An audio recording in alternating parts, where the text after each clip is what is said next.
It's a familiar, beloved scene for millions across America, snow drifting outside and Christmas music playing, while families decorate their homes with string lights, stockings, and a star atop the tree. But few know exactly where those iconic holiday items come from. Most of the time they hail from just one city in China's Zhejiang province, Yiwu, nicknamed Christmas Town, which supplies nearly 90% of all decorative Christmas goods used in the United States, according to state media. And many of those products can be traced back to Yiwu's wholesale market, the biggest in the world. It's a labyrinthine complex measuring nearly 1,000 acres, the equivalent of roughly 750 football fields. Inside, foreign buyers browse narrow corridors overflowing with merchandise, ranging from piano-playing musical Santa dolls to artificial Christmas trees, as well as countless other items destined for American homes, including Make America Great Again hats, massage guns, and foldable camping chairs. But these days, there's an undercurrent of anxiety. These vendors are on the front lines of global trade, and are now grappling with triple-digit tariffs imposed by President Donald Trump, which have sent shockwaves across the world and upended relationships forged over decades between the US and China, two superpower economies. America's overall tariffs on China now exceed a staggering 145%, the highest trade penalties imposed by the US in nearly a century, with Trump's most recent reciprocal tariffs on Chinese imports coming after earlier rounds related to fentanyl.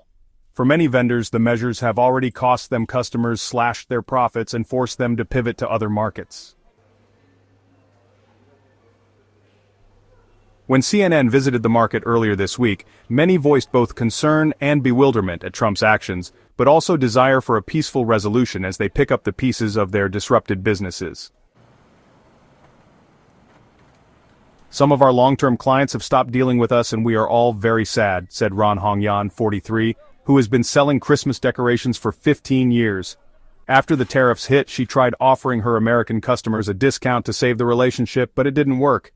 8 out of 10 canceled their contracts this year, representing a loss of more than $135,000, she said. Rand said the U.S. exports made up only a portion of her total clientele, but they're not just numbers on a screen or an accounting ledger. Many were longtime partners. She had met one American customer at a trade fair in China years ago, and they had worked together for nearly a decade. He even traveled to visit her factory where the products were made. Ran Hongyan, VO. Because of the tariff issue, he said he had no choice but to cancel it this year and see what happens later. Countries are spending less. That's bad for Yiwu. Much of President Trump's tariff rhetoric has been about restoring U.S. factory jobs that he says had been destroyed by bad trade deals. But it's difficult to see a future where the kind of products on display at Yiwu could be made by American hands, unless consumers are willing to pay much more for something as ubiquitous and currently inexpensive as plastic Christmas ornaments. The second biggest exporter of Christmas decorations to the U.S. is Cambodia, where factory wages are even lower than China, but Trump also imposed 49% tariffs on the small Southeast Asian nation before the recent 90-day pause. The city of Yiwu is relatively small by Chinese standards, home to fewer than 2 million people, but it has an outsized footprint in global trade. Last year it sent $81 billion of goods overseas, of which about $11.5 billion went to the U.S., according to local customs data. This massive impact is clear from the moment you land in the city. As you step off the plane, the boarding bridge connected to the airport is plastered with English ads that read, "China goods, do global business in Yiwu." When CNN visited the wholesale market, it was still bursting with activity. After all, the United States is currently alone in slapping universal tariffs on the world's second-largest economy. The multi-story, multi-block complex boasts different types of goods on each floor with coffee shops and snack stalls scattered throughout. Everywhere you turn, there is an explosion of color and sound, with an estimated 70,000 stalls crammed inside, according to local authorities. But the escalating trade war is already making a mark. CNN saw buyers from various countries perusing the booths and negotiating contracts with sellers, but there wasn't a single American in sight. Shopkeepers were on edge too, with many declining to speak and cautious of local Chinese officials wandering the market. Even vendors who don't sell to the United States are nervous. Trump may have delayed his so-called reciprocal tariffs on other nations besides China, prompting many to suspend their own countermeasures. But talks are still ongoing, and there's no telling if the announced tariffs might be reinstated. Many economists, even Trump allies, are warning a global recession could still take place if the trade war continues. The back and forth means that the world's economies remain in flux, with consumers potentially tightening their purse strings and reassessing where they're spending their money. That could spell deep trouble for the people of Yiwu, whose livelihoods depend on overseas customers, particularly in the run-up to Christmas. Xinyao has been working at her family's imitation flower business at Yiwu Market since it was established in 1993, selling plastic bouquets of roses, sunflowers, daisies, and more. Though they don't currently have any American customers, their revenue has still taken a hit since the trade war kicked off. Xinyao, even though we think China will be better and recover, but the United States is still the best country in the world, the richest. The Americans always impact the world. When they start the trade war, all the people will worry about that and our customers will maybe hold on. Orders. The turbulent global economy could also hurt her sales, since decorations like plastic flowers could be first on the chopping block for clients needing to cut expenditures, she said. Xinyao or VO. It's a challenging time for small business owners like myself. We have to stay resilient and adapt to these changes. For many other vendors, whose customer base is concentrated in the US, Trump's trade war means they will now need to look for other opportunities. In some ways, this pivot has been happening for years on a national level. The idea of decoupling, a scenario where two countries have virtually no trade or investment, has been bandied about in US-China circles for years, though such a historic rupture would cause enormous pain for both of the deeply intertwined economies. Tensions have been rising since the US-China trade war during Trump's first term, and China has been quietly bracing for a showdown in the years since. Since 2018, Beijing has diversified its supply chains and expanded trade relations with the rest of the world, thereby reducing the share of US exports.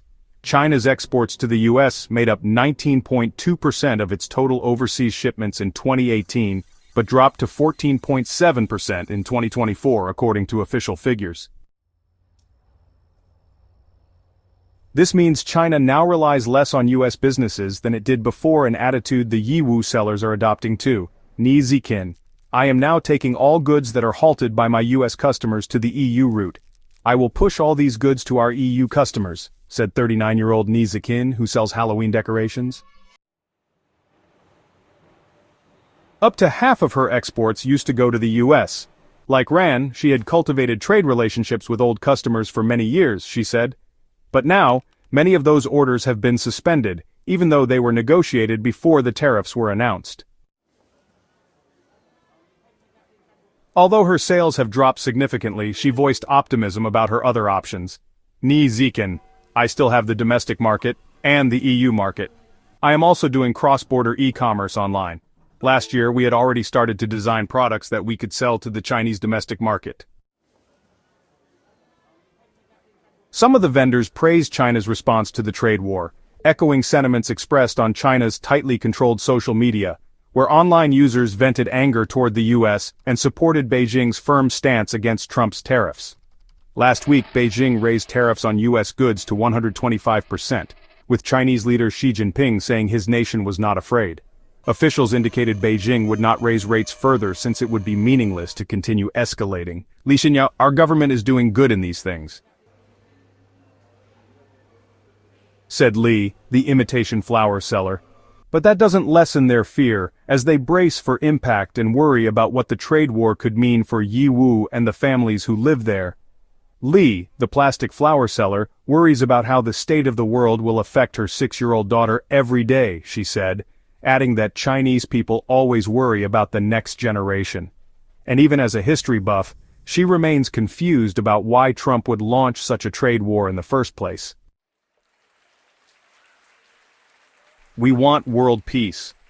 From my perspective, I really don't understand why they would do this. She and the other vendors all voiced hope that the two countries' leaders can reach an agreement and end the tit-for-tat tariffs that have plunged their lives and businesses into uncertainty. But as the trade war drags on, it's not clear whether that relationship can be repaired or whether it will ever look the same again, even if vendors eventually resume selling to their longtime customers. For some, the damage has already been done. When we do daily shopping, if we want to buy a bag or buy some daily necessities, we will now start considering whether these products are imported from the United States. And if those goods are American-made, I will definitely choose not to buy them.